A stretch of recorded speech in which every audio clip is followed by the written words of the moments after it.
All right, so now we are going to continue, and now we're going back to your book, and we're going to section 6C, and section 6C is going to be congruent triangles. All right, now we're going to go over a few things first for this video. In the next video, we're going to talk about shortcuts of finding congruent triangles, but today we're going to talk about everything that you need to know that two figures are congruent and what that tells us we can do. So it's not just triangles we're going to deal with. We're also going to deal with quadrilaterals as well. But we're going to be dealing with congruent figures, all right? Things that are congruent. All right, so let's go ahead and get started on this.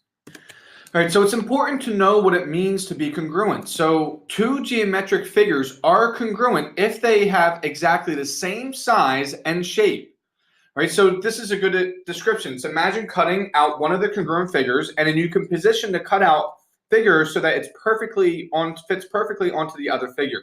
So if we were to go ahead and cut out one of these shapes, we can turn it around so it would perfectly match this one. It's the exact size and the exact shape. Right, these ones, the triangles, are clearly different size, so they are not congruent. So congruent figures have to be exactly the same size and exactly the same shape. So when we're determining if something is congruent or not, all of our corresponding parts, so that means all the angles that match up and all the sides, that if we were to go ahead and try to align these, that they will line up on top of each other, they need to be identical.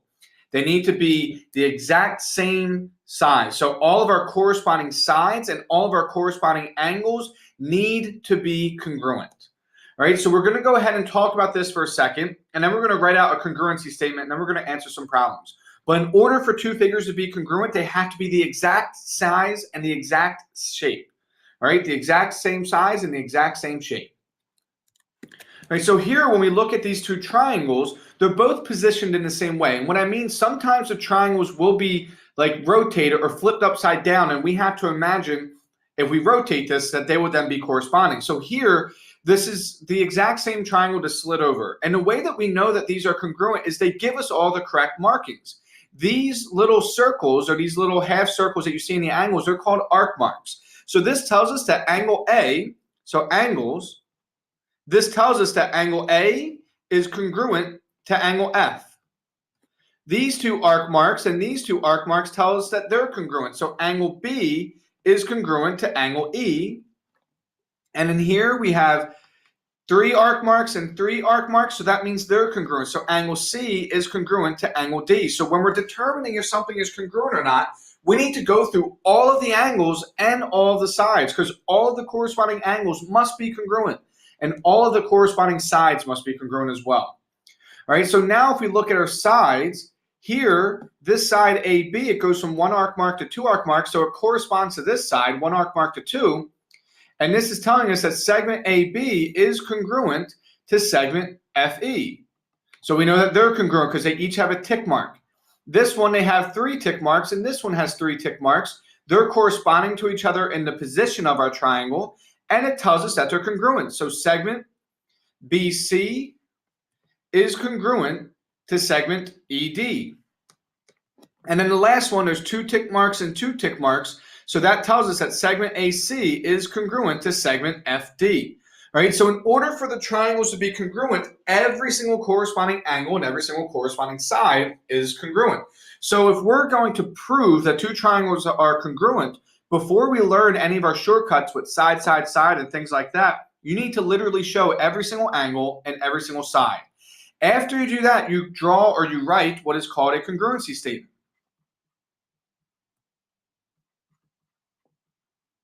All right, and that lets the reader know that these are in fact congruent.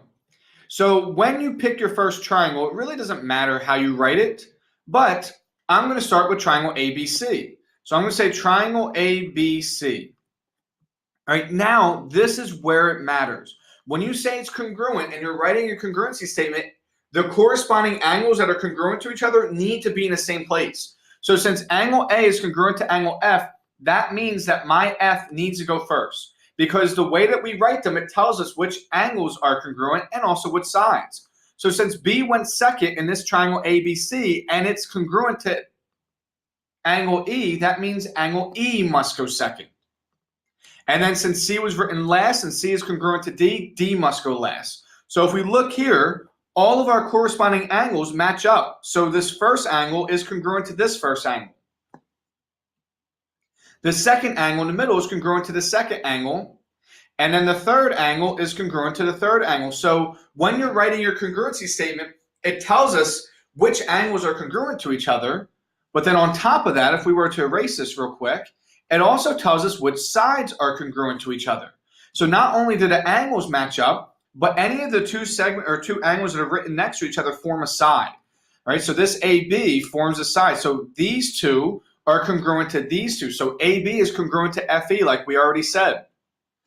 BC is congruent to ED because they're in the same position, the second and the third, the second and the third. We already said BC is congruent to ED. We knew that. And then the last one, the first and the third, is congruent to the first and the third. So the way that we write this congruency statement tells us everything that is congruent to each other, which then allows us to solve for some problems. So when you're writing this, it truly matters. The first one, you can pretty much write in any order that you want. Usually I'll start with the lowest alphabet and go ABC or DEF, depending if I was starting with this one first.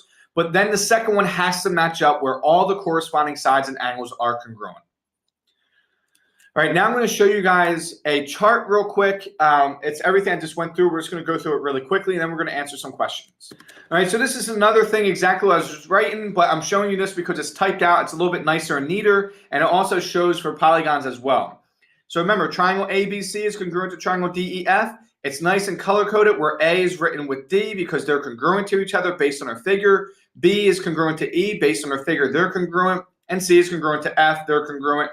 And it also matches up our sides. A, B, and D, E are in the same position. So we already talked about that. Same thing happens with polygons. If two polygons are congruent to each other, then the corresponding angles must need to match. All right, so P and W are corresponding to each other because this is rotated over. So we can flip it if we imagine this way and we stand it up straight where it goes W, X, Y, Z.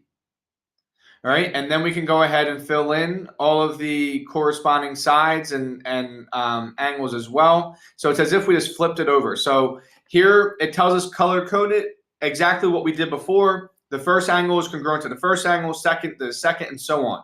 And also the two sides that are paired up, so PQ and WX, they're in the same position. They're congruent. RS and YZ, etc. All right, so I'm going to erase everything on here. And if you want to copy this chart, this is a very good chart to copy to help you understand the corresponding angles and how they match up with each other. So if you want to pause this, go ahead. All right, I know I'm going through this video kind of quickly. Just the last one was really long. I'm trying to keep this one a little bit shorter just to help with time. If you guys need questions, you can always ask in class as well. This is just, remember, these videos are not to master the information, but just so you guys have a base for it and a baseline for it, and then you guys can come to class with questions and then start solving problems, and that's where you master it. All right, so the next thing that we just need to quickly go through is this third angles theorem. And what this states is that if two triangles have two congruent angles, so B and E are congruent, and angle A is congruent to angle D, then that means the third remaining angle must be congruent. Right? I'm going to show you why that happens in this case. A triangle adds up to 180 degrees. So if we want to solve for y, we can say 70 plus 30 plus y is equal to 180. So then we would have y plus 100 is equal to 180, or y is equal to 80. Then if we wanted to 80 degrees, and if we want to separately solve for x, we would do the same thing. 30 plus 70 plus x is equal to 180 because it's also a triangle. So in this case, we have the exact same two angle measurements that we are adding together with our missing side.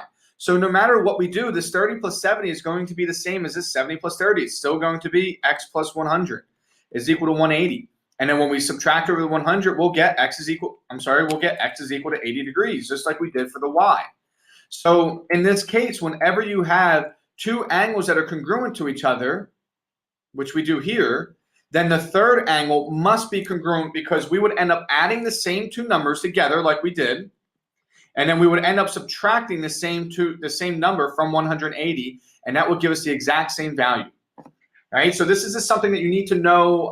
Like I said, we're kind of going out of order with some of the things that we've done. Some of this you guys might have learned, some of this you might have not. So we're trying to mix together everything that you need so that you not just duplicate what we're doing with these congruent figures or congruent triangles, but that you understand what's going on. All right, so it's just something that we just need to cover real quick. All right, so this is how a problem might be presented to you. I'm going to go through this kind of quickly, but it could give you a congruency statement. Triangle XYZ is congruent to triangle MNL. So you need to know how to read this. So you need to know how to use it. So that means angle X, if you want to, you can go ahead and fill this in. Angle X and M are in the exact same position, so that means X is congruent to M. So we can put one arc mark to show that they're congruent. Angle Y is in the same position as angle N, so that means Y is congruent to angle N.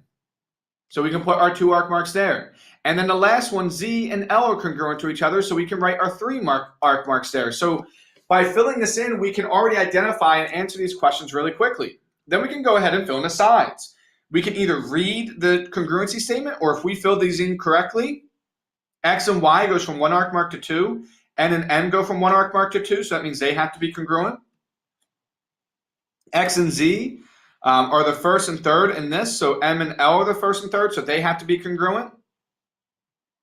And then the last one, we can say that Y and Z are the last 2, so they need to be congruent to the last 2. So Y and Z is congruent to here. So you can fill this in first with all of your tick marks, and then you can answer these questions. It's your call. Or you can just answer them as you go, looking at this congruency statement.